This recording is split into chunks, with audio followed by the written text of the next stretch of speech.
I am a pharmacist. I'm currently a PhD student, hopefully submitting my PhD over the next month, and I do a bit of community and hospital locuming as well.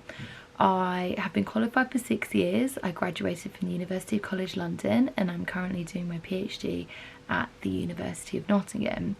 Over the course of my PhD, I became a mum of 2 children, and I guess my normal day-to-day pre-COVID was being at home or being at the office and writing up my PhD. The COVID-19 pandemic has obviously changed the way we work, and my kids had come home from nursery and I was then a full-time carer for them, which was really difficult at first, but it's actually been really wonderful. I've been able to be present with them, I've been able to look after them, you know, watch them grow, watch them excel, and actually it's been really nice, although the pressure of writing has always been in the back of my head. I think one of the things that really helped me cope with the changes was having a routine and sticking to it. I noticed myself that days where, you know, we all felt a bit lazy, we decided to have a pajama day or whatever, once the routine went out the window, we all felt a bit, oh, it's getting too much, we don't, you know, we're all a bit lethargic, it's all a bit, oh, what have we even achieved today? And you know, all these things start playing on your mind and start thinking in your head like, oh, what have I done? Have I even achieved? Am I even going to finish?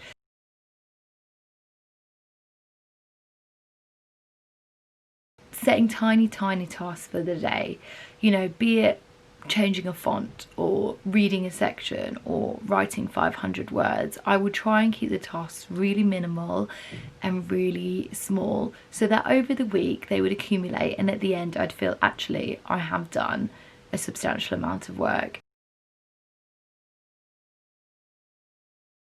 I think one of the things that really challenged me and I found really difficult in the beginning was seeing all my colleagues, community pharmacy, hospital pharmacy, every type of sector under so much pressure and so much strain, and it was really difficult to not be able to be out there in the field and help them. You know, I'm a qualified pharmacist, I'm not in any vulnerable risk category, I can work, but because of the commitments I have to my children, I wasn't able to go out there and help my colleagues, and I think that was one of the really hardest things to be able to overcome during this time. Through my social media, I tried to help as many colleagues as I could by giving them support, a place to speak to, someone to rant at, but I think that was really difficult to overcome. But as more and more I think about it, everyone's doing their little bit, you know, keeping your kids being under lockdown, keeping your family safe, not putting undue pressure on our NHS services is all part of us working together and overcoming the levels of the virus.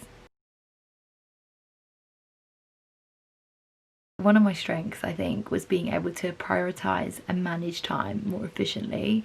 You know, I had a deadline to work towards, I still have a deadline to work towards, and I just made sure I hit my mini targets as much as I could, and if I didn't, that was completely fine. The more hills you cross, the more you'll realise it will become a mountain that you've overcome.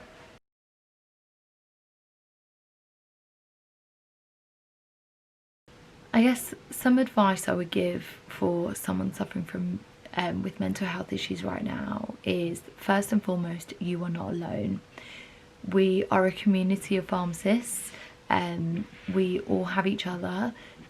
I think it's really easy for us in this situation to isolate ourselves, and the more and more we isolate, the more we feel apprehensive about reaching out.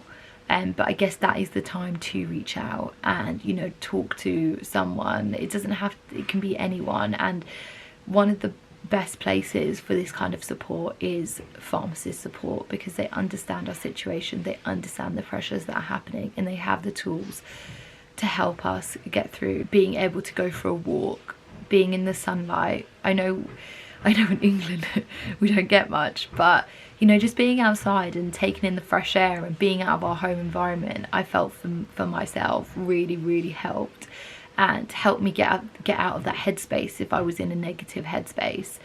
And also eating regularly and keeping hydrated is very important to support our health. My name is Yasmin, and it was lovely chatting today. Thank you.